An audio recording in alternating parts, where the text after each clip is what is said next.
অনেকে এমন আছি বলে হুজুর নামাজ পড়বো, একটু বয়স হোক, দাড়ি উঠুক, বিয়া করি। অনেকে বলে বিয়া করছে, একটু ছেলে মেয়ে হোক। আবার অনেকে বলে ছেলে মেয়ে হয়েছে, বিবাহ শাদী দেই, নাতি নাতনি হোক, তারপরে নামাজটা ধরবো। আছে না নাই? এই কথা বলে না? ও বাবাজিরা আমার, যুবক বন্ধুরা আমার, আমি আপনাদের খেদমতে আরজ করতে চাই, এই পৃথিবীতে মানুষের আসার একটা সিরিয়াল আছে, কিন্তু এই পৃথিবী থেকে বিদায় হওয়ার কোনো সিরিয়াল নাই। আছে নাকি? বাবার সামনে সন্তান চলে যায়, দাদার সামনে নাতি চলে যায়। যুবক মানুষ রমজানের শেষের দিকে ঢাকা থেকে মাকে টেলিফোন করেছে, মা কোনো টেনশন করবা না, মার্কেট করার দরকার নাই, ঢাকা থেকে সব মার্কেট করছি, বাবার জন্য লুঙ্গি পাঞ্জাবি কিনছি, মা তোমার জন্য শাড়ি কিনেছি, ছোট ভাই বোনের জন্য জামা কাপড় কিনেছি, সব আমি কিনেছি, কোনো টেনশন করিও না। বাবাজিরা আমার, বাড়িতে মা বাবা তারা আনন্দে আত্মহারা হয়ে যায়। সন্তান ঢাকা থেকে আমাদের জন্য কাপড় চোপড় নিয়ে আসবে, আমাদের জন্য মার্কেট করে নিয়ে আসবে। সন্তান মাকে টেলিফোন করেছে, মা আমি ঢাকা থেকে গাড়িতে উঠেছি, বরিশাল এসে 2-3 ঘন্টার মধ্যে পৌঁছবো। মা বাবা ভাই বোন আনন্দে আত্মহারা সন্তানের জন্য অপেক্ষা করে, কেউ ভাইয়ের জন্য অপেক্ষা করে।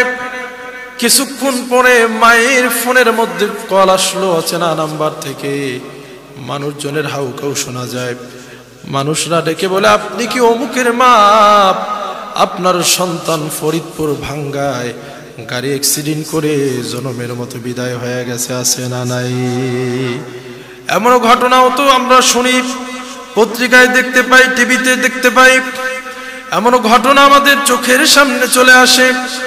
নতুন বর সুন্দর করে পোশাক পরে সাজসজ্জা হয়ে বরযাত্রী নিয়ে বিবাহ করার উদ্দেশ্যে রওনা হয়েছে।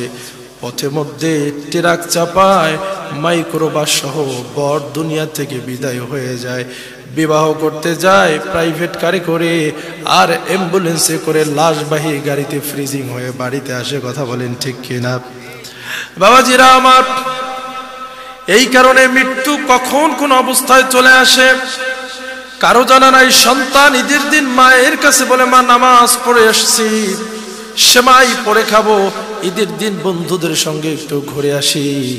বন্ধুদের সঙ্গে বাইক নিয়ে ঘুরতে বের হয়ে যায়। মা সন্তানের জন্য সেমাই নিয়ে অপেক্ষা করে। কিছুক্ষণ পরে খবর আসে, 3 রাস্তার মোড়ে ট্রাকের চাপায় সন্তান দুনিয়া থেকে বিদায় হয়ে গেছে। ঠিক কিনা? পড়েন কি ঈদ আর ঈদ থাকে?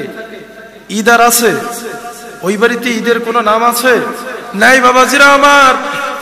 এই কারণে মৃত্যুর কোনো বয়স নাই, মৃত্যু কাউকে বলে আসে না, মৃত্যু কারো কাছে অনুমতি চায় না। মৃত্যু যখন যার হায়াত শেষ হয়ে যাবে, বারেলাহির ডাক চলে আসবে। যেখানেই যে অবস্থায় থাকুক না কেন, মালাকুল মউত হযরতে আজরাইল চলে আসবে। ঠিক কিনা? পড়ে মালাকুল মউত আজরাইল, তিনি আসার জন্য কোনো পারমিশনের দরকার হয় না। যখন কোনো মানুষের মৃত্যুর সময় চলে আসে, 40 দিন পূর্বে আসমানের মধ্যে খবর হয়ে যায়, অমুক এলাকার অমুক লোক দুনিয়া থেকে বিদায় হয়ে চলে গেছে, কিন্তু এখনো দুনিয়ার মধ্যে সে 40 দিন থাকবে। কয়দিন? একটু কথা বলতে হবে। কয়দিন? 40 দিন থাকবে। আসমানবাসীরা, ফেরেশতারা জানতে পারে অমুক এলাকার অমুকের ছেলে দুনিয়া থেকে বিদায় হয়ে যায়। তখনও ব্যক্তি দুনিয়ার মধ্যে আমোদ প্রমোদ করে নামাজ পড়ে না, রোজা রাখে না। 40 দিন যখন পার হয়ে যায়, মালাকুল মউত আজরাইল তার সামনে হাজির হয়ে যায়। বাবাজির আমার, গভীর মনোযোগ। মৃত্যুর সময় আমাদের কারো জানা নাই। কেউ জন্মের পরে মৃত্যুবরণ করে, কেউ মায়ের গর্ভ থেকে মরা সন্তান হয়ে দুনিয়া আসে কি আসে না। কেউ নাবালিক অবস্থায় ইন্তেকাল করে, 5 বছর 7 বছর বয়সে পানিতে পড়ে মারা যায়। আবার কেউ 12, 14, 15 বছরে ইন্তেকাল করে, কেউ 20 বছরে মারা যায়, আবার কেউ 60, 70 বছর দুনিয়ায় হায়াতে জিন্দেগিতে বেঁচে থাকে। মৃত্যু কখন হবে কেউ জানে না।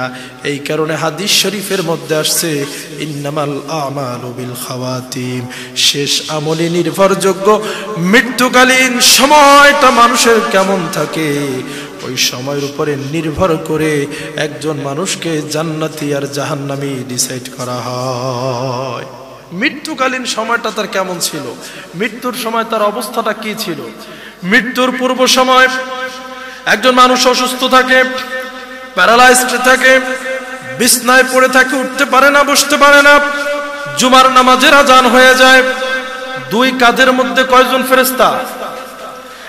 কিরামান কাতিবিনা ইয়ালামুনা মা তাফআলুন।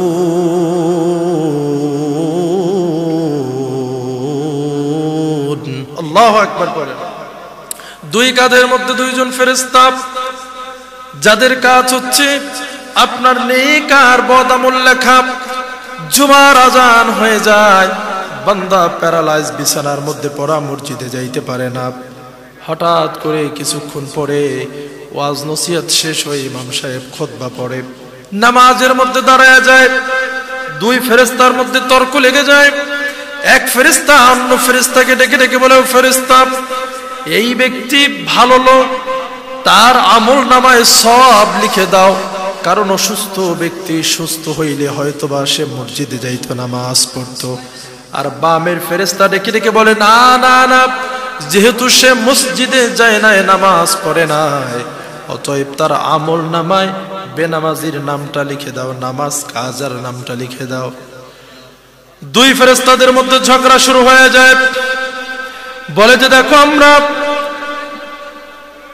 আমরা নিজেরা ঝগড়া বিবাদ না করে আল্লাহ রাব্বুল আলামিনের দফতর থেকে সমাধান নিয়ে আসি। ও যুবক বন্ধু, বড় মনোযোগ দিয়ে শুনবা। তখন দুই ফেরেশতা আল্লাহ রাব্বুল আলামিনের কাছ থেকে পরামর্শ নেয়। আল্লাহ বলে, আমার যেই বান্দা বিছনার মধ্যে অসুস্থ হয়ে প্যারালাইজড হয়ে পড়ে আছে, বান্দার বয়স কত? ফেরেশতারা বলে, রব্বুল আলামিন, তোমার বান্দার বয়স হলো 80 বছর, 90 বছর, 95 বছর, 97 বছর, 100 বছর, 100 প্লাস হয়ে গেছে। বলে, আমার বান্দা কি হাঁটতে পারে? বলে, না, তোমার বান্দা হাঁটতে পারে না। বলে, বান্দা কি চলাফেরা করতে পারে? বলে, না, করতে পারে না। বান্দা কি মসজিদে যাইতে পারে? ফেরেশতারা বলে, রব্বুল আলামিন, তোমার বান্দা হেঁটে হেঁটে মসজিদে যাওয়ার মতো ক্ষমতা তার নাই। আল্লাহ রাব্বুল আলামিন বলবে, ফেরেশতা, আমার বান্দা কি সারা জীবন এই বিছনার মধ্যে ছিল? ফেরেশতারা বলবে, না আল্লাহ, গত 3 বছর, 4 বছর, 5 বছর আগে স্ট্রোক করে প্যারালাইজড হয়ে বিছনায় শুয়ে গেছে। এর আগে শরীরে শক্তি ছিল, দিব্যি কাজ করত, চাকরি করত, ব্যবসা করত, দোকান চালাইতো। তার হুঙ্কারে মানুষগুলো ভয়ে কেঁপে উঠত। আল্লাহ রাব্বুল আলামিন ডেকে ডেকে বলবে, ফেরেশতারা, যা যা যা, আমার বান্দার 30 বছর বয়সে, 40 বছর বয়সে, যৌবনকালে আমার বান্দা কাজ রেখে যদি নামাজে চলে যায়, শত ব্যস্ততার মধ্যেও যদি জুমার নামাজটা আদায় করে থাকে, হাজারো কাজকর্মের পরেও যদি আমার বান্দা মসজিদে গিয়ে হাজিরা দেয়, তাহলে আজকে আমার বান্দা অসুস্থ না হয়ে যদি সুস্থ হতো, অবশ্যই আজ তিনি মসজিদে গিয়া নামাজ আদায় করত। অতএব বান্দা যদি 30 বছর, 40 বছর বয়সে যৌবনকালে নামাজ আদায় করে থাকে, তাইলে এই বৃদ্ধ বয়সেও আমার বান্দার আমল নামায় নামাজের সব লিখে দাও। সুবহানাল্লাহ পড়বেন না? এ বাবা, এই জবান দিছে কে? জোরে বলেন, কে? এই জবান দিয়ে কি জয় বাংলার স্লোগান হবে? কথা কয় না। এই কার নাম হবে স্লোগান? কার নাম? দেখেন না, গ্রামে 2-1 আছে, মুখ স্ট্রোক করে বাঁকা হয়ে এই কোনায় চলে গেছে। এখন কথা কয় সোজা যায় ওদিকে, আছে না নাই? চায়ের কাপ হাতের মধ্যে নেয়, হাত ঠক ঠক ঠক ঠক ঠক ঠক করে লড়ে, আছে না নাই? এই যে মুরব্বীরা বসা দেখেন, কে দাড়ি পাকছে, কে দাঁত নড়তেছে, কে চোখের জ্যোতি কমে গেছে। এরা কি এইভাবেই মায়ের পেট থেকে আসছে? কথা কয় না। বহুত মুরব্বী আছে বলে, হুজুর এখন আর কোনো কিছু দাঁত দিয়ে খাইতে পারি না, মাছের মাথা তো দূরের কথা, গোশত তো দূরের কথা, ভাত একটু শক্ত হইলে দাঁত দিয়ে খাইতে পারি না। এমন মুরব্বী এইখানে আছে না নাই? বহুত মুরব্বী ছিল, মেজবানে গিয়া পাল্লা দিয়া গরুর গোশত খাইছে, আছে না নাই? কি আপনাদের মধ্যে নাই এরকম লোক? বিবাহে গিয়া মেজবানে গিয়ে বলে বেটা দে দেই, তুই কদ্দুর দিতে পারবি, পেট এটা সালানা যে ফারিয়ে যাইবে, নৌকা না বুড়িয়ে যাইবে, কথা কোন ঠিক কিনা? ওই মুরব্বী আজকে 3 বেলা খাইতে পারে না, ডায়াবেটিক হয়ে গেছে।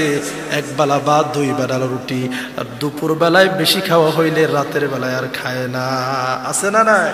যেই চোখ দিয়া চাঁদের আলোতে হেঁটে গেছে, এখন ওই চোখ দিয়া দিনের বেলায় ভালো মতো দেখে না, কতক্ষণ ঠিক কিনা? ভালো মতো নাতি আইছে, কয় তুমি কেডা, নাম কও, সোয়ে ঠাওর পাই না, কতক্ষণ ঠিক কিনা? চলিতে চরণ চলে না, দিনে দিনে অবসয়, আগের বাহাদুরি এখন গেল কই, গেল কই, আগের বাহাদুরি এখন গেল কই, বলেন। চলিতে চরণ চলে না, দিনে দিনে অবসয়, আগের বাহাদুরি এখন গেল কই, গেল কই, আগের বাহাদুরি এখন গেল কই। মাথার চুল পেকে গেছে, মুখের দাঁত নড়িতেছে, চোখের জ্যোতি কমেছে, মনেতে ভাবি চশমা লই, ঠিক কিনা? মাথার চুল পেকে গেছে, মুখের দাঁত নড়িতেছে, চোখের জ্যোতি কমেছে, মনেতে ভাবি চশমা লই। আগের মতো খাওয়া যায় না, বেশি খাইলে হজম হয় না, আগের মতো খাওয়া যায় না, বেশি খাইলে হজম হয় না, আগের মতো কথা কয় না, আগের মতো কথা কয় না, নাচে না রঙের বারোই, আগের বাহাদুরি এখন গেল কই, গেল কই, আগের বাহাদুরি এখন গেল কই, ঠিক কিনা বলেন? ও বাবাজিরা আমার, জীবন একরকম থাকে না, শক্তি একরকম থাকে না, বয়স একরকম থাকে না।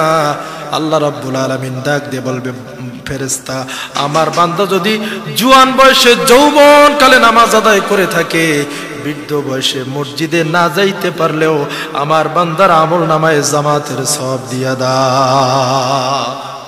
আর যদি জুয়ান কালে মাহফিল দেখে মোবাইল টিপে, গেমস খেলে, খেলা দেখে, হায় রে, ওই বান্দা যখন স্ট্রোক করে বিছনার মধ্যে পড়ে থাকবে, আল্লাহ রাব্বুল আলামিন বলবে, ও ফেরেশতা বয়সের কালে খেসুরির লোভে মাহফিলে যাইয়া করছে কি?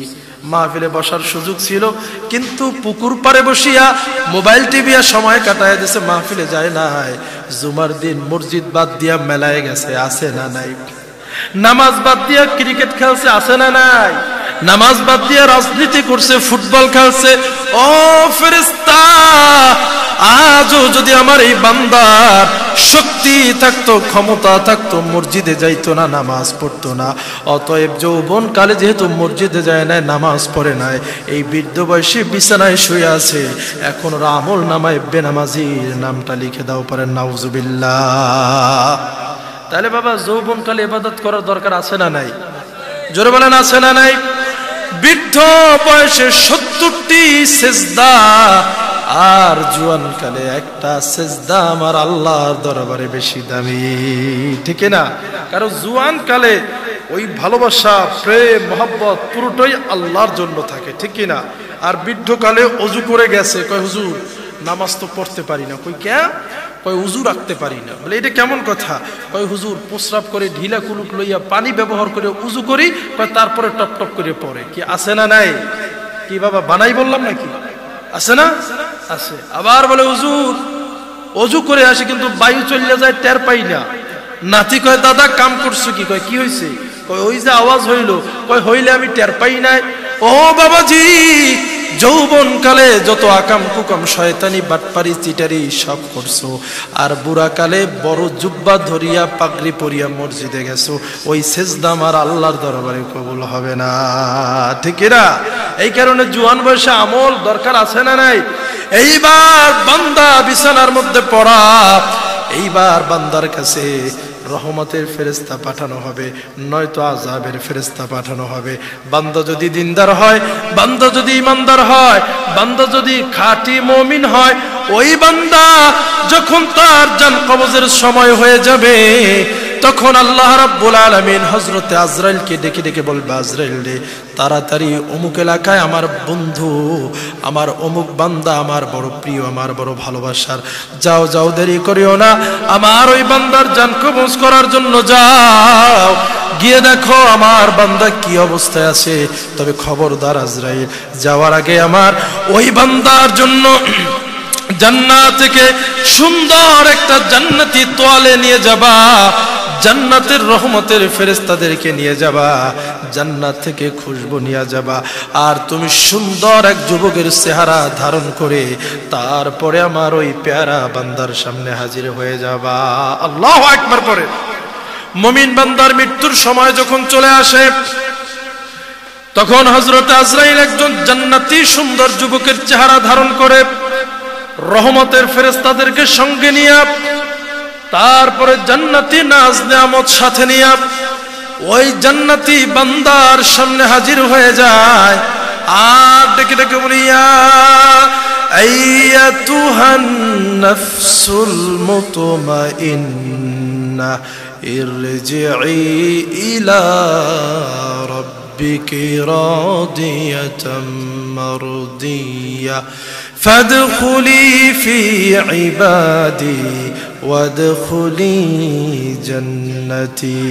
আল্লাহু আকবার পড়েন।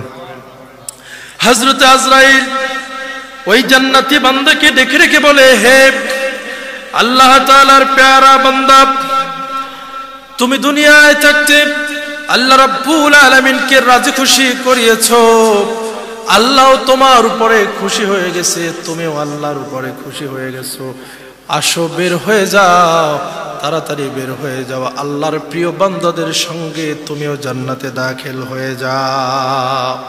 তখন এই জান্নাতি বান্দার সামনে জান্নাতের নাজ নিয়ামত, জান্নাতের বিভিন্ন ছবি, জান্নাতি হুর গেলমানদের ছবি তুলে ধরা হবে।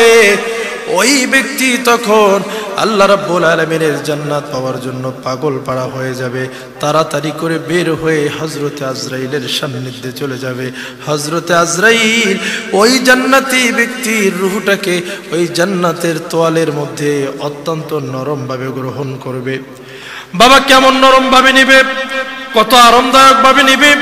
হাদিস শরীফের মধ্যে আসছে, বাচ্চা সন্তান মায়ের কোলের মধ্যে কান্না করে, মাকে জড়িয়ে ধরে আছে, মা সন্তানের জন্য সন্তান রেখে কাজ করতে যাইতে পারে না, মা তাড়াতাড়ি সন্তানকে নিজের বুকের দুগ্ধ দিয়া ঘুম পাড়াইয়া দেয়, সন্তান মায়ের স্তনের দুগ্ধ পান করতে করতে ঘুমায়া যায়, আর মায়ের স্তনের বোটা থেকে সন্তানের মুখটা আলাদা হয়ে যায়, মা সন্তানকে ঘুম পাড়াইয়া কাজে যায়। কথা কোন ঠিক কিনা?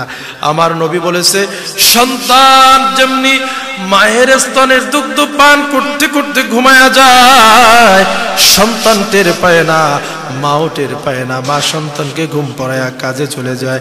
ঠিক তেমনি ভাবে ইমানদার মুত্তাকি জান্নাতি বান্দার জানটা কবজ করা হবে, বান্দা টের পাইবে না কখন জানটা কবজ হয়ে গেছে। এটা জবান খুলে পড়েন না সুবহানাল্লাহ। আর বদকার বান্দা, খারাপ বান্দা, গুনাহগার বান্দা, হারামখোর বান্দা, বেনামাজি বান্দা, এর জান কবজের যখন সময় হয়ে যাবে, তখন হযরতে আজরাইল আলাইহিস সালাতু ওয়াস সালাম ভয়ঙ্কর আকৃতি নিয়ে, ভয়ঙ্কর চেহারা সুরত ধারণ করে ওই জাহান্নামী বান্দার সামনে হাজির হয়ে যাবে, আর ডেকে ডেকে বলবে, ও বান্দা, দুনিয়ার মধ্যে বহুত অন্যায় করেছো, অবিচার করেছো, পাপের কাজ করেছো, গুনাহের কাজ করেছো, তোমার হায়াত শেষ হয়ে গেছে, আর সামান্যতম সময় পৃথিবীর মধ্যে থাকতে পারবা না। গুনাহগার বান্দা বলবে, আজরাইল নে, আমার সামান্য একটু সময় দাও, আমার সাময়িক একটু থাকার মতো সুযোগ দাও। হযরত আজরাইল বলবে, মোটেও সময় নাই, তোমার জীবনের যতটুকু হায়াত ছিল হেলায় হেলায় তুমি শেষ করে দিয়েছো, আল্লাহ রাব্বুল আলামিন তোমার প্রতি নারাজ হয়ে গেছে, নাখুশ হয়ে গেছে, দেরি করা যাবে না, তাড়াতাড়ি করে জাহান্নামের দিকে রওনা হও। এই জাহান্নামের কথা বলার সঙ্গে সঙ্গে হযরত আজরাইল জাহান্নামী বান্দার চেহারার সামনে জাহান্নামের ভয়াবহ আযাবের ছবিগুলো তুলে ধরবে, জাহান্নামের ভয়ঙ্কর আকৃতিগুলো তুলে ধরবে, জাহান্নামীদের চিৎকার, জাহান্নামীদের চেঁচামেচি গুলো হযরত আজরাইল ওই ব্যক্তির সামনে যখন তুলে ধরবে, তখন ওই ব্যক্তি পালানোর জন্য বারবার চেষ্টা করবে। শরীরের প্রত্যেকটি জোড়ায় জোড়ায়, শরীরের প্রত্যেকটি গিরায় গিরায়, শরীরের প্রত্যেকটি অংশে অংশে গিয়ে রুহুটা পালানোর চেষ্টা করবে। হযরত আজরাইল আলাইহিস সালাতু ওয়াস সালাম তখন ওই বান্দার জানটা কবজ করার জন্য তার মুখের মধ্যে হাতটা ঢুকাইয়া দেবে, কলিজাটা টেনে ছেড়ে বের করে নিয়ে যাবে। হাদিস শরীফের মধ্যে আসছে, এত বেশি কষ্ট হবে একটা জীবন্ত বকরি, জীবন্ত একটা গাভীকে যদি জবেহ না করে হাত পা বেঁধে তার শরীর থেকে চামড়াগুলো টেনে টেনে ছেড়ে নেওয়া হয়, যতটুকু কষ্ট না হয় একজন বৎকার মানুষের মৃত্যুতে কমপক্ষে তার চেয়ে 70 গুণ বেশি কষ্ট হবে। পরে নাউজুবিল্লাহ। বাবারে আমার, এইবার মৃত্যু হয়ে যাবে, জান্নাতে ব্যক্তির রূহ চলে যাবে ইল্লিনের মধ্যে। কোথায়? ইল্লিন। ইল্লিন বলা হয় যেইখানে জান্নাতীদের রূহ রাখা হবে, যেইখানে জান্নাতি নাজ নেয়ামত ভোগ করানো হবে। আর জাহান্নামীদের রূহটাকে সিজ্জিনের মধ্যে পাঠায়া দেওয়া হবে, যেইখানে দুর্গন্ধময় কষ্ট ময়লা আবর্জনা, যেইখানে জাহান্নামের আগুন দাউ দাউ করে জ্বলবে। শুধু এখানেই শেষ নয়, যখন জান্নাতি ব্যক্তির রূহ নিয়ে হযরতে আজরাইল আসমানের দিকে রওনা হয়, প্রথম আসমানের ফেরেশতারা ডেকে ডেকে বলে, ও আজরাইল, এই রুমালের মধ্যে কি নিয়ে আসছো? এত সুন্দর ঘেরান, এত সুগন্ধি, জীবনে তো কোনোদিন এত সুন্দর ঘেরান পাই নাই।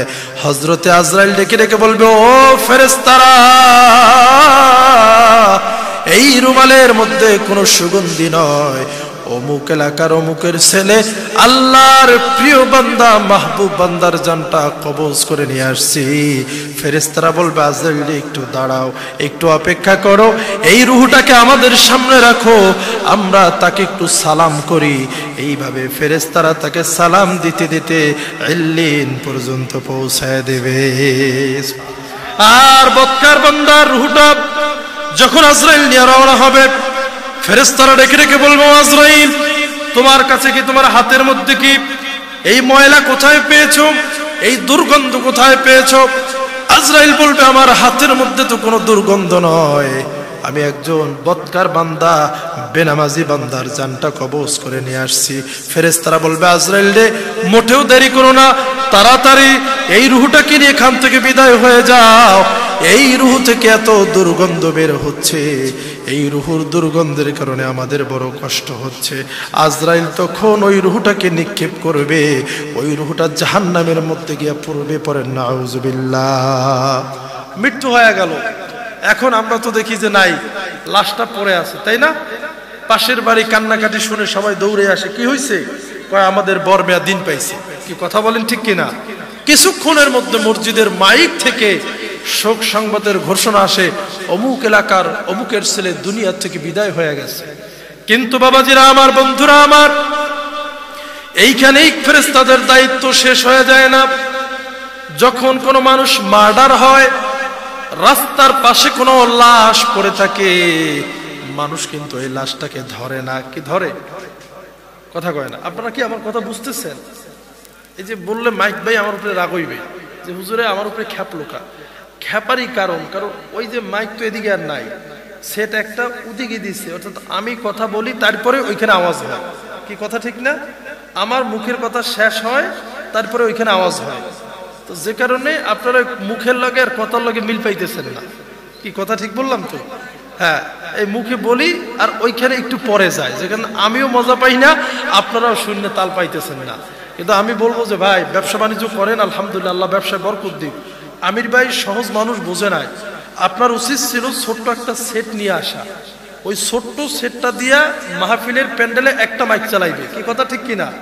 ওইটায় অল্প আওয়াজ দেবে, আমিও শুনবো, আপনারাও শুনবেন। আর এই বড় সেট দিয়া 5-6টা মাইক বাহিরে দেবে, যত খুশি অত আওয়াজ দিয়ে দেবে। কি কথা ঠিক আছে তো? তাহলে মাহফিলটাও সুন্দর হয়, আওয়াজও সুন্দর হয়, সাউন্ডও বেশি হয়। কি ঠিক কিনা? প্রয়োজনে আপনি বলতেন আমির ভাইরে যে 200 টাকা বেশি লাগবে, আমি আর একটু সেট দিয়ে আসবো। কি 200 টাকা দিত না? দিত। কিন্তু আপনারা যে এই মাহফিলের সৌন্দর্যতা নষ্ট করেন। দেখেন, এই মানুষগুলা কিন্তু কথা শোনার জন্য আসছে। এখন আমি যা বলি সুর দিয়ে গেলে তো হবে না, ওনাদেরও বুঝতে হবে। কি বোঝার দরকার আছে না নাই? না বুঝলে আমিও মজা পাই না, ওনারাও মজা পায় না। না বুঝলে তো আর আমল করা যাবে না, যাবে? যাই হোক, যেভাবে আছে এইভাবে তো চালাইতে হবে, হবে না? এখন নৌকার মাঝি পেটে ব্যথা উঠছে, অসুস্থ হয়ে পড়ছে, এমনকি মাছ ধরিয়ে নৌকা কি বুড়াই দেওয়া যাবে? কোনোভাবে বইটা লগি, কোনোভাবে পানির লগে ভাসাইয়া কানায় তো যাওয়া লাগবে, লাগবে কি না?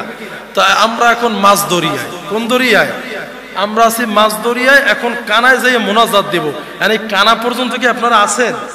কথা কয় না। এখন আছি মাছ দরিয়ায়, এখন চর পর্যন্ত যাইতে হইবে, কি রাজি আছেন তো ইনশাল্লাহ? তো যে কথা বলতেছিলাম, যখন একজন মানুষ মারা যায় তখন আমরা তো দেখি যে লাশটা পড়ে আছে, আপনেরা কাঁদতেছে, স্বজনেরা কাঁদতেছে, খাট থেকে লাশটাকে নামায়া নিচে রাখছে, দিন হইলে তো বাহিরে নামায়া দেয়, ঠিক কিনা? ও বাবাজিরা আমার, যেই ঘরের জন্য এত করলেন, ভাই বোনকে ঠকাইলেন, চাচারে ঠকাইলেন, ফুফুরে ঠকাইলেন, খালারে ঠকাইলেন, আপন ভাইকে 2% জমির জন্য খুন করলেন, যেই ভারী করার জন্য সুদ নাই, ঘুষ নাই, বাঁচলেন না, গুনলেন না, যা পাইলেন তা খাইলেন, চুরি মারা যা পেয়েছেন সেটা করে বাড়ি করেছেন, ঘর করেছেন। আমি জানতে চাই, মৃত্যুর পরে একদিনও কি ওই খাটের উপরে আপনারে আমারে রাখবে? রাখবে? বলবে তাড়াতাড়ি ফ্লোরে নামাও। কিতে নামাও? কয় যে হুজুর আমার তো 2 বালিশ ছাড়া ঘুমায় না। কি মরার পরে বালিশ কি একটাও থাকবে? দিন যদি হয় তাইলে আর ঘরে না বাইরে? কোথায়? দিন হইলে কোথায় নামায়? বাইরে। আর রাত্র হইলে খাটের থেকে নিচে। মানুষজন কান্নাকাটি করে, আহ লোকটা ভালো ছিল, কেউ বলে মন্দ ছিল। যেমনি ভাবে রাস্তার পাশে একটা লাশ পড়ে থাকলে আপনি আমি ধরি না, যেটা ধরলেও এখন অপরাধ, মরামারিরে খুনের দায়, ঠিক কিনা? আমরা ওই পুলিশকে কল করি, পুলিশ এসে প্রাথমিকভাবে এর একটা ময়না তদন্ত রিপোর্ট করে। কি করে?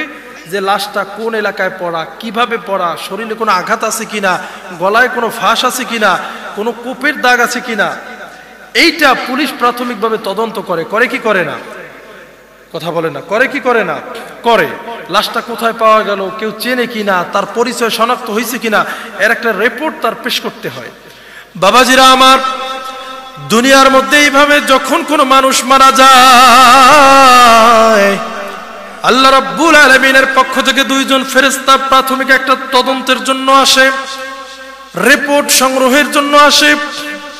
প্রাথমিকভাবে আসার পরে ওই ফেরেশতাদের কাজ হলো বান্দা কোথায় মারা গেল, কিভাবে মারা গেল, কি অবস্থায় মারা গেল, মরার সময় তার সঙ্গে কি ছিল। বলি হুজুর ফেরেশতারা এই তদন্ত করে আসামি ধরবে নাকি? না বাজান, আসামি ধরবে না। দুনিয়ার মধ্যে লাশ পাওয়া গেলে পুলিশ আসে, তদন্ত করে, রিপোর্ট অনুযায়ী মামলা হয়, আসামিকে ধরতে যায়। কিন্তু এই যে তদন্ত, এই তদন্তর আসামি লাশ নিজেই, লাশ নিজেই। ফেরেশতারা তদন্ত করে লাশের সঙ্গে কি আছে, মরার সময় কি করতেছিল, কি বলতেছিল, দেখা গেল না সে কি করতেছিল। মরার সময় হুন্ডায় পাঙ্কু করে সিটি দিয়ে ময়মুরব্বি না দেখে ইচ্ছা মতো চালায় গেছে, হঠাৎ করে ট্রাকের তলে চাপা পড়ে মরছে। সঙ্গে কে ছিল? মোবাইলের মধ্যে খারাপ খারাপ ছবি ছিল, মহিলা মানুষের নাম্বার ছিল, গায়ের মধ্যে উদ্ভট পোশাক ছিল, চুলগুলা নবীর সুন্নাত তরিকায় ছিল না, সিগারেট পকেটের মধ্যে, ম্যাসলাইট পকেটের মধ্যে, আবার ওই শুকনা পাতার একটা পোটলাও আছে। কি শুকনা পাতা বুঝছেন তো? নাম গাঞ্জা আর কি। শুকনা পাতা একটা পোটলাও কুস্কের মধ্যে আছে। এই সব নিয়ে ইন্তেকাল করেছে। ফেরেশতারা এই রিপোর্টটা আল্লাহর দরবারে নিয়ে যায়। মৃত্যুর সময় কালেমা পড়ছে কিনা? বলে যে না, কালেমা পড়ে নাই। মৃত্যুর সময় তার কোনো ভালো আলামত ছিল কিনা? না ছিল না। কেমন অবস্থায় মারা গেছে? কয় মদ খাইতে খাইতে মারা গেছে। কেমন অবস্থায় মারা গেছে? কয় মারামারি করা অবস্থায় কোপ খায়া মারা গেছে। কয় কেমনে মারা গেছে? রাত্রে চুরি করতে গেছে, মানুষের ধাওয়া খায়া চার থেকে নিচে পড়িয়া খুঁটা পেটের মধ্যে ঢুকিয়া মারা গেছে। যায় কি যায় না? আর যদি মৃত্যুর সময় দেখা যায় যে না, মসজিদে যাওয়ার সময় ইন্তেকাল করেছে, নামাজের সেজদা দেওয়া অবস্থায় ইন্তেকাল করেছে, ব্যক্তি মৃত্যুবরণ করার সময় কালেমা পড়তেছিল, জিকির করতেছিল, দরুদ শরীফ পড়তেছিল, পকেটের মধ্যে তসবিহ, পকেটের মধ্যে আতর, পকেটের মধ্যে মিসওয়াক, আল্লাহ রাব্বুল আলামিন বলে ফেরেশতারে এইটা আমার খাঁটি বান্দা, আমার প্যারা বান্দা, দেরি করিস না, তাড়াতাড়ি করে রূহটারে জান্নাতে পৌঁছায়া দে। আর যদি পকেটের মধ্যে পায় সিগারেট, গাঞ্জার পোটলা, মোবাইলে যদি পায় নায়ক নায়িকার গান আর নাচ, তখন ফেরেশতারা বলে এই ব্যক্তি মোটেও ভালো মানুষ ছিল না। মৃত্যুর সময় কালেমা পড়তে পারে নাই, জিকির করতে পারে নাই, মৃত্যুর সময় ভালো কোনো আমল তার ছিল না, অতএব হিসাব নিকাশ পরে হবে, আগে তার রূহটাকে জাহান্নামে পাঠায় দে, পরে নাউজুবিল্লাহ। এইবার প্রাথমিক তদন্ত সব শেষ, এখন হচ্ছে এই ব্যক্তিকে নিয়ে রওনা হয় কবরের দিকে। কোথায়? কবরের দিকে। গোসল করায়, আপন দামি পোশাকগুলো খুলে সাদা কাফন পরায়, জানাজা শেষে রওনা হয় কোথায়? কবরে। এই সময় একটা মজার ঘটনা ঘটে। দুইজন ফেরেশতা, কয়জন? এই ফেরেশতারা এসে ওই মৃত্যু ব্যক্তির খাটিয়ার সঙ্গে কানের সঙ্গে মুখ মিলায়ে বলে, ও আল্লাহর বান্দা, দুনিয়ার মধ্যে কত বাহাদুরি করতাম, আমার এই আছে সেই আছে, এই বাড়ি আমার, ওই বাড়ি আমার, এই জায়গা আমার, ওই জমি আমার, আমার 5 জন ছেলে, আমার 7 জন ছেলে, এখন তোমার সেই আপন জনেরা কই? দেখো সবাই তোমারে ছেড়ে চলে গেছে। মৃত্যু ব্যক্তি ডেকে ডেকে বলে, ফেরেশতা, অসম্ভব ব্যাপার, আমার ছেড়ে চলে যায় নাই। এই যে তাকায় দেখো কত মানুষ আমার জানাজায় আসছে, যে আত্মীয় 10 বছরেও আমার বাড়িতে আসে নাই, ওই আত্মীয় আমার জানাজার নামাজে আসছে। অতএব আমি একা নয়, এই মানুষগুলো আমারে একা রেখে বাড়িতে যাবে না। কি একা রেখে যাবে কি যাবে না? যাবে। লাশ তখন আশা করে, হায় রে, এই আপন জনের আমার ছেড়ে যাবে না। এরপরে যখন গোসল হয়ে যায়, জানাজার নামাজ শেষ হয়ে যায়, খাটিয়া কাঁধে নেয় কয়জনে? কথা বলে কয়জনে? 4 জনে কাঁধের মধ্যে নিয়ে যখন রওনা হয়ে যায়, এইবার ফেরেশতা ডেকে ডেকে বলে, আল্লাহর বান্দা, কই তোমার সেই আত্মীয় স্বজনেরা, কই তোমার আপন জনেরা? সবাই তো পিছনে রয়ে গেল, মাত্র 4 জনে তোমার খাটিয়ে নিয়ে কবরস্থানে রওনা দিল।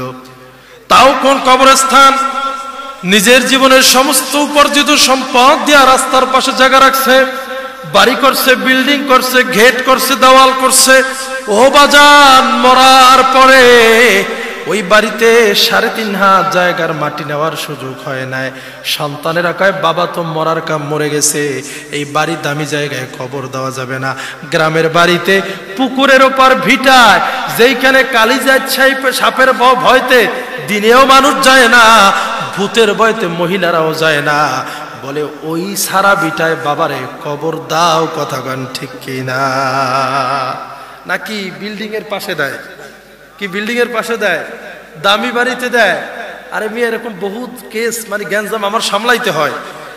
যে বুড়াই বললে গেছে যে দেখ, মরার পর তো কিছু সাথে নিয়ে যাব না, এই বাড়িঘর তো আমিই করছি, তো এই রাস্তার পাশ দিয়ে আমার কবরটা দিস, মানুষজন হাঁটলে আর না পারলেও কবরে একটা সালাম দেবে। কি দেয় কি দেয় না? আমরা কবরের পাশ থেকে গেলে সালাম দেই না?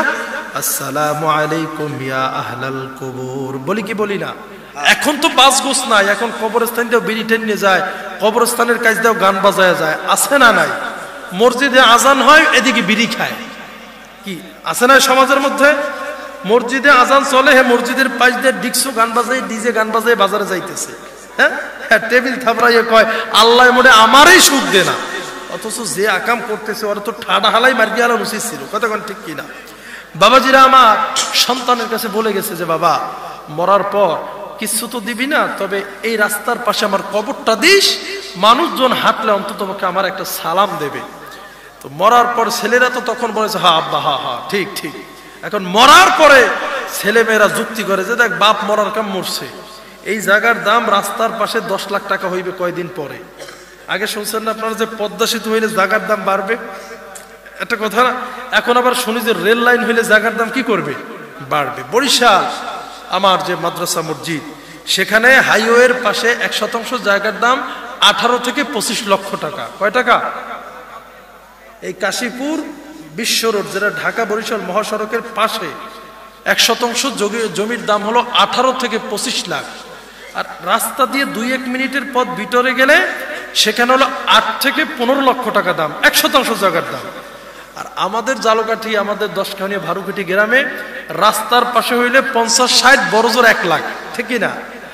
আর কোলার মধ্যে যেখানে ইরিধানেও ব্লকে পায় না, ওই জায়গায় 6,000-8,000 টাকা, ঠিক আছে তো?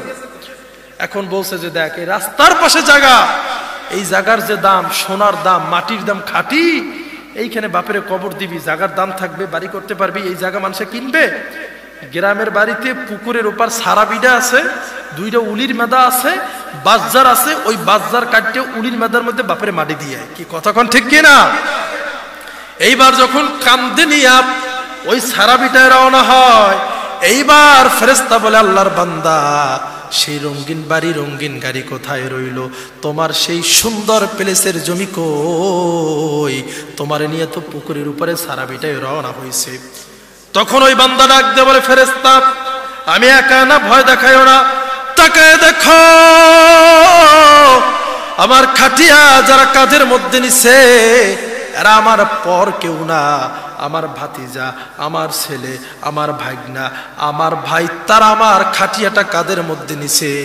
দূরের আত্মীয়, এলাকাবাসী, প্রতিবেশী আমাকে যদিও ভুলে যায়, আমার এই ছেলে সন্তান, আমার আপনজনের আমারে ছেড়ে যাবে না। এই 4 জন কবরে তো আমার সঙ্গে যাবে। কবরের কাছে যাওয়ার পর, খাটিয়াটা রাখার পর কবরে নামে কয়জন? কথা করে কয়জন? এইবার আবার ডাক দিয়ে বলে, আল্লাহর বান্দা 4 জন কই? 2 জন তো উপরে রয়ে গেল, কবরের মধ্যে তো 2 জন। এইবার ডাক দিয়ে লাশ বলে, ও ফেরেশতারা, এই যে 2 জন কবরের মধ্যে, তাকায় দেখো আমার বড় ছেলে আর ছোট ছেলে, ভাতিজার স্বার্থে পড়ে ভুলে যায়, ভাগ্নের স্বার্থে পড়ে মামুকে ভুলে যায়, কিন্তু আপন সন্তান বাবারে ভুলতে পারে না। এই কবরের মধ্যে অন্ধকার মাটিতে আমার একা রেখে আমার সন্তান কখনো বাড়িতে যাবে না।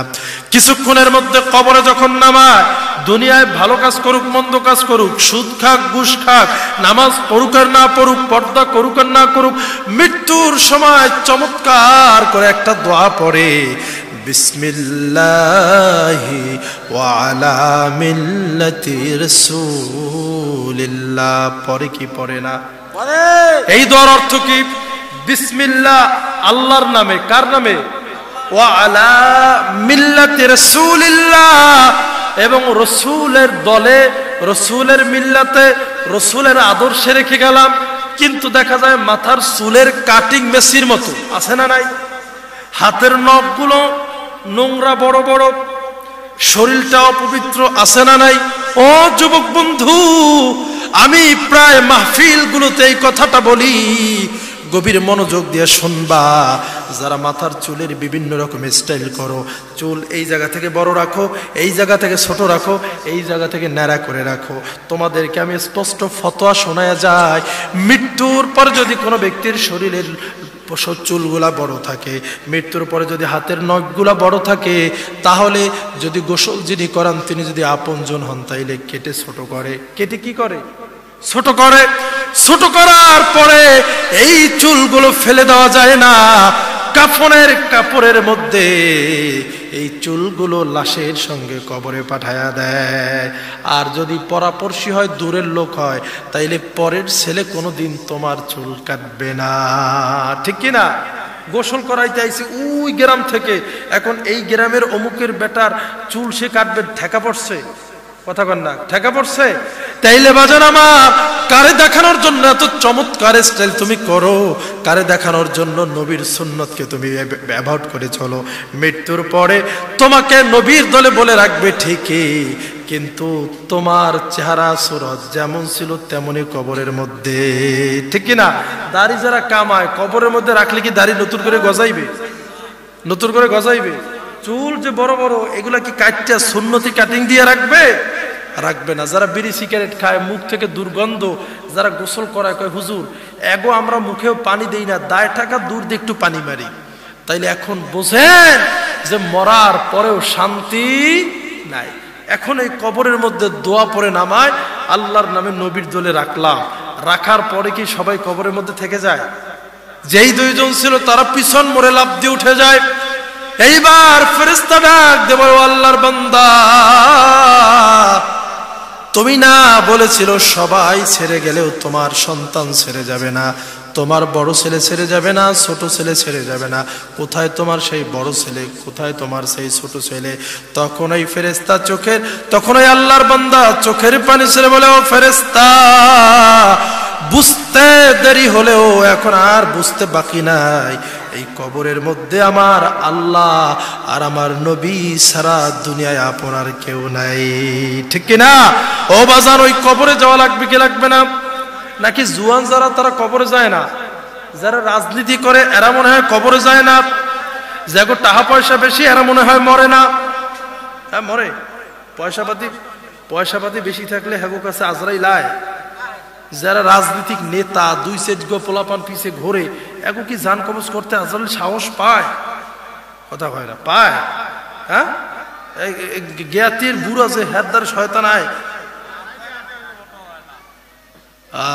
কাউকে মাপ দেবে না, দেবে? এই কারণে বাবা, যেহেতু কবরে যেতেই হবে, মৃত্যুবরণ করতেই হবে, তাইলে মরার আগে আমাদের সোজা হওয়ার দরকার আছে না নাই? সর্বশেষ কথা বাবাজি আমার, মৃত্যুবরণ করলে খালি হাতে যেতে হবে না, কিছু কিছু নেওয়া যাবে। ও বাবাজি আমার, শিক্ষা দীক্ষা, টাকা পয়সা, বংশ গৌরব গরিমা, এগুলা দুনিয়ার জন্য, পরকালে এইগুলা কিছুই সাথে যাবে না। এই পৃথিবীর মধ্যে 4 জন বাদশা ছিল যারা তাম পৃথিবীটা শাসন করেছে। তাদের মধ্যে 2 জন ছিল মুসলমান আর 2 জন ছিল কাফের। এই মুসলমানদের মধ্যে একজন হলো বাদশা পয়গম্বর সুলাইমান আলাইহিস সালাতু ওয়াস সালাম, আর দ্বিতীয় জনের নাম হলো বাদশা জুলকারনাইন। নাম কি? বাদশা জুলকারনাইন, যাকে আপনারা বলেন বাদশা শাহ সিকেন্দার, বাদশা ইস্কেন্দার, কি এই নামে বলেন না? এই বাদশা জুলকারনাইন উনি 1 2 3 5 নয়, 100 200 নয়, এই পৃথিবীর জমিনে বাদশা জুলকারনাইন 1650 বছর হায়াত পেয়েছে। এরপরে সুবহানাল্লাহ কয় না? কয় বছর? 1650 বছর। আপনার বাপে পাইছে কয় বছর? আপনার দাদায় কি কন? আমাকে 14 গোষ্ঠীর বয়সও যদি একত্রিত করা হয় 1650 বছর হইবে? হঠাৎ করে বাদশা জুলকারনাইনের শরীরের মধ্যে জ্বর আসছে, কাঁপায়া জ্বর আসছে, বুঝতে পারছে যে আর বেশিক্ষণ বাঁচবে না। প্রধান সেনাপতির ডেকে ডেকে বলল, সেনাপতি, মনে হয় আর দুনিয়ায় বেশিক্ষণ থাকবো না, আজরাইল আমার কাছাকাছি চলে আসছে, তবে আমি বিদায় হয়ে যাওয়ার পরে গোসল করায়া, কাফনের কাপড় পরায়া, একটা ঘোড়ার গাড়িতে করে কাফনের কাপড় থেকে আমার একটা হাত বের করে পুরা শহরের মধ্যে 2টা চক্কর লাগাইবা। সেনাপতি ডেকে ডেকে বলে, মহারাজ, আপনাকে যদি আমরা কাফনের কাপড় পরাইয়া ঘোড়ার গাড়িতে করে এই শহরের মধ্যে ঘুরে বেড়াই, মানুষ আপনার খালি হাত দেখে কি মনে করবে? মানুষ তো মনে করতে পারে বাদশা মনে হয় মরার পরে আমাদের কাছে ট্যাক্স চাইতেছে, কর চাইতেছে। আমরা ট্যাক্স দেই না সরকারকে? মানুষ তো মনে করতে পারে বাদশা মরার পরে আমাদের কাছে ট্যাক্স চাইতে আসছে। বাদশা জুলকারনাইন বলে, সেনাপতি রে, ট্যাক্স চাওয়ার জন্য না, কর চাওয়ার জন্য না, বরঞ্চ দুনিয়ার মানুষকে বুঝায় দেবা 1650 বছর হায়াত পাওয়ার পরেও, তাম পৃথিবী শাসন করার পরেও বাদশা জুলকারনাইন মরার সময় খালি হাতে কবরে চলে গেছে, একটা কানাকড়িও সঙ্গে নিয়ে যাইতে পারে না। তাহলে আমাদের অবস্থা তো তেমনই হবে, এমন একটা কাফনের কাপড় যেখানে পয়সা লওয়ার কোনো পকেট নেই। আপনার দাদার কবরে আপনার বাপ যেমন দেয় নাই, আপনার বাপের কবরে আপনি যেমন দেন নাই, আপনার সন্তান আপনার কবরে তেমন কিছুই দিবে না। তাহলে দুনিয়ায় থাকতে নেক আমল তৈয়ার করে, ভালো কাজ করে কবরে যাওয়ার দরকার আছে না নাই? আল্লাহ তাআলা আমাদের সবাইকে খাঁটি মুসলমান হয়ে কবরে যাওয়ার তৌফিক দান করুক, পড়ুন আমিন। আসুন আমরা দোয়া মোনাজাতের পূর্বে রাসূল পাক সাল্লাল্লাহু আলাইহি সাল্লামের মহব্বতে মদিনার দিকে দিলটাকে রুজু করে একটু দরুদ আর সালাম পাঠাই। মোদের নবী বিশ্ব নবী তুলো নজর নাই, আসুন তার তাজিমে দাঁড়াইয়া সালাম জানাইয়া, মালাইকা জায়গায় দাও কি কথা বলবেন নাকি? কথা কইবেন কিছু